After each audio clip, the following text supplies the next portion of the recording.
o time Alviverde, né, que está comemorando também uma marca histórica. Eu vivi essa época aí, né? Os mais jovens talvez não tenham tido um conhecimento tão grande assim, mas o Torneio do Povo foi conquistado há 50 anos e é um título importantíssimo, relevante demais na história do Coritiba, né? Que também foi campeão brasileiro em 1985. E o Torneio do Povo era assim um mini campeonato brasileiro na época, né? Reunia equipes de grandes torcidas, os chamados times do povo, né? Por isso ele tinha esse nome. Então tinha o Bahia, o Corinthians, o Internacional, o Flamengo, o Coritiba participava, e o Coxa está comemorando essa grande conquista aí, né? Na sua história, hein, Júlio Rutz? É isso, né, Linhares? Clube que tem tanta história, tantas conquistas e quer isso para o seu futuro, mas não pode deixar, né, de valorizar aí os feitos do passado. Então, exatamente hoje, né, dia 21 de março, a conquista aí de 50 anos da conquista do título do Torneio do Povo, né, competição que reunia, né, reuniu, né, os times aí de cada estado com maior representatividade no país. Curitiba, que atuou contra Atlético Mineiro, Bahia, Corinthians, Flamengo e Internacional, e sagrou-se então campeão lá em 1973. Coxa, né, que era o atual bicampeão estadual, fazia uma ótima campanha no Campeonato Brasileiro, na 8ª posição, estava na época lá da disputa do Torneio do Povo. E, além disso, né, um ano antes tinha conquistado o inédito título de fita azul. Então, momento importante aí na história do clube, né, Linhares Júnior? Curitiba que no Torneio do Povo, né, em 8 jogos, teve 4 vitórias,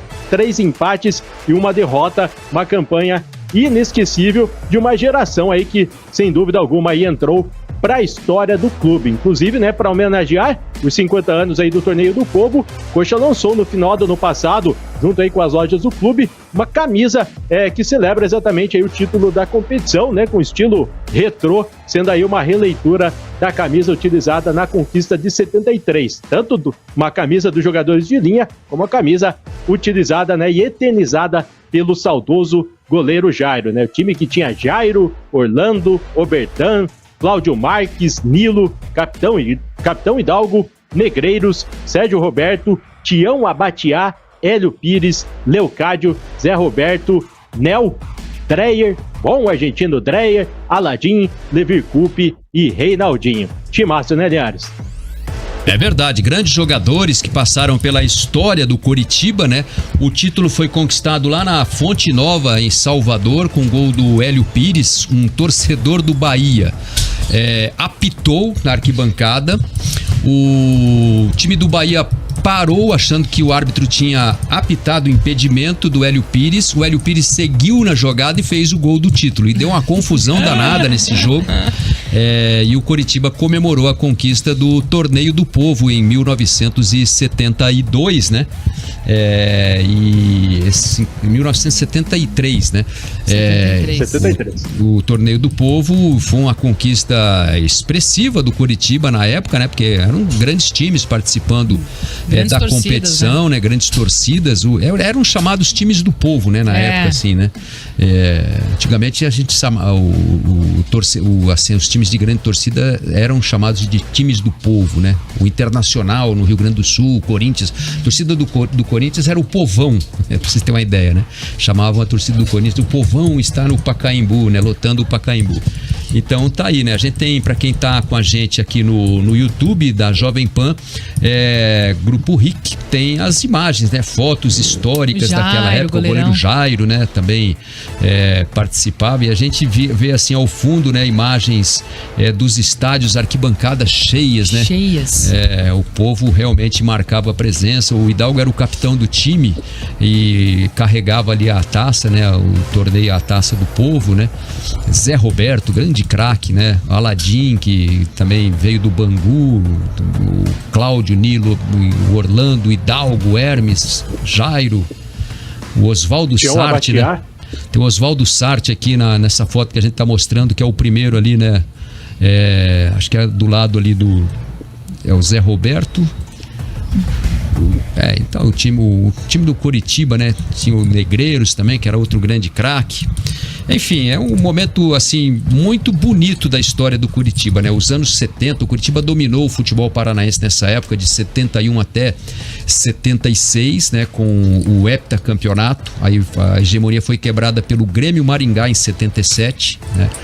O Grêmio foi campeão, Curitiba tinha... o Atlético foi campeão em 70, depois só deu Curitiba, né, na sequência.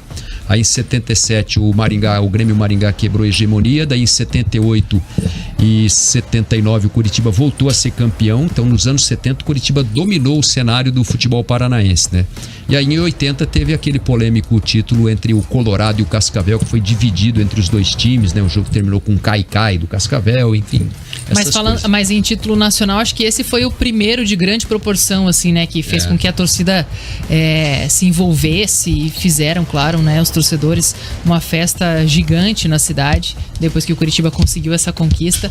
Então foi muito marcante. Depois veio só aí o título brasileiro de 85, que eu acho que gerou ainda mais comoção na torcida. Sim, muito maior, né? Mas na década de 70, eu acho que ali se criou aquela identidade, né? Em que a gente ouve até hoje da torcida do Curitiba de garra, paixão, de fé, né? De raça. Quando a torcida grita raça Verdão, é em associação a esse time aí da década de 70 e 80 que foi muito vitorioso e trouxe grandes momentos aí para a história do Curitiba. A gente tinha nessa época aí, em 59 começou a Taça Brasil, né? O Bahia foi o primeiro campeão da Taça Brasil e é reconhecido hoje como o primeiro campeão brasileiro. Aí criou-se o Torneio Rio-São Paulo, do Torneio Rio-São Paulo desmembrou-se para o Roberto Gomes Pedrosa, que foi uma ampliação, né? E em 71 foi criado pela Confederação Brasileira de Futebol o Campeonato Brasileiro, né? Que oficialmente é o Campeonato Brasileiro desde 71, mas depois reunificou-se aí todas as conquistas anteriores, houve o reconhecimento do Robertão e da Taça Brasil como campeonatos brasileiros, né? E os times então são consagrados também como campeões brasileiros desses títulos anteriores a 1971. E o Coritiba em 73 conquistou aí o Torneio do Povo. O Curitiba chegou até a pensar em reivindicar esse título como também um título de reconhecimento como brasileiro, a exemplo do que aconteceu com a Taça Brasil e com o Robertão, né? O Roberto Gomes Pedrosa. Mas claro, não houve esse tipo de reconhecimento pela CBF, mas é o primeiro título de expressão nacional do futebol paranaense, o Torneio do Povo do Coritiba de 1973, e evidentemente essa data tem que ser muito comemorada todos os anos aí pelo torcedor coxa branca, principalmente. Coritiba que começou muito bem nessa competição, foram no total foram 4 vitórias, 3 empates, 1 derrota, e conseguiu vencer na estreia, né? No Mineirão, pela primeira vez na história, o Curitiba venceu o Atlético Mineiro no Mineirão por 2-1. Depois aí, na segunda partida, inclusive perdeu, né, pro Bahia lá, fora de casa, um calor intenso. Foi a única derrota do Curitiba nessa sequência. Então foi um período muito, muito bacana mesmo. Tá certo. Então tá aí essa grande conquista, né?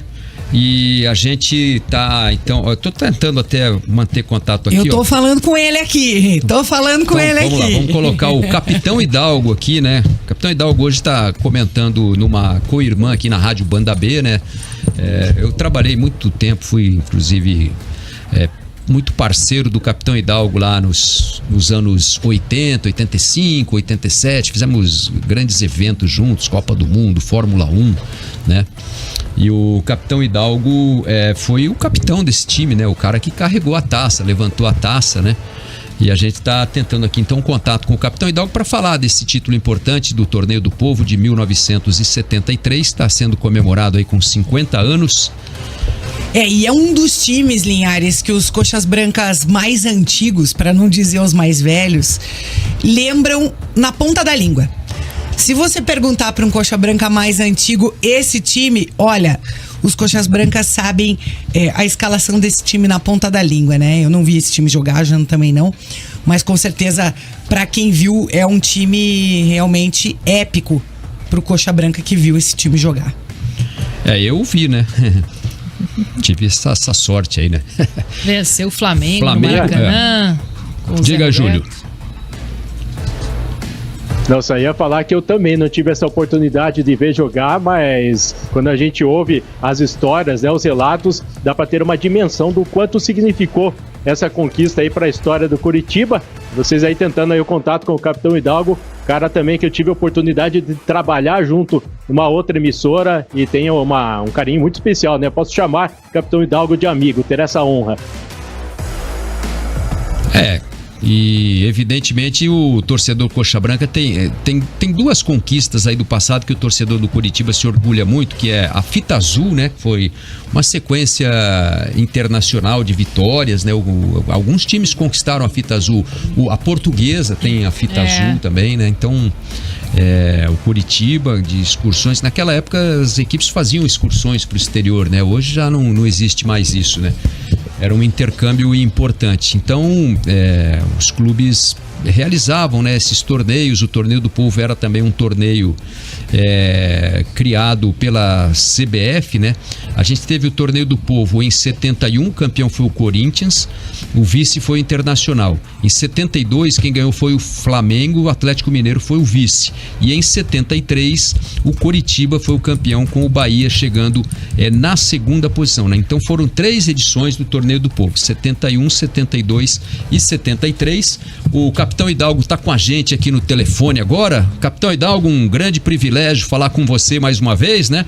E a gente tá aí, né, falando exatamente do Torneio do Povo, que está comemorando 50 anos da conquista. Caiu a linha, já vamos retomar o contato. Mas de qualquer forma, ele mandou aqui gravou um áudio, acho que provavelmente o Capitão Hidalgo está dirigindo nesse momento então vamos e não ouvir pode nos atender. Mas ele, claro, gentilmente acabou gravando um áudio aqui nos saudando, né? E falando um pouco do que representou essa conquista do Torneio do Povo. Vamos ouvi-lo. Olá, Jarbas. Olá, Tetê, que devo essa honra, hein? Muito boa tarde para todos os ouvintes da Jovem Pan. Não tenha dúvida que essa data de 21 de março representa muito para o clube, né? Para o Curitiba Futebol Clube e para aqueles que, por sorte, participaram dessa brilhante campanha e que traduziu, meus amigos, no primeiro grande título do sul do país, um título brasileiro do sul do país. A galera já está acostumada em saber, nessa competição, de somente as grandes equipes daquele momento participavam com as suas torcidas, como o Internacional, como o Galo, como o Atlético Mineiro, Flamengo, Bahia, enfim.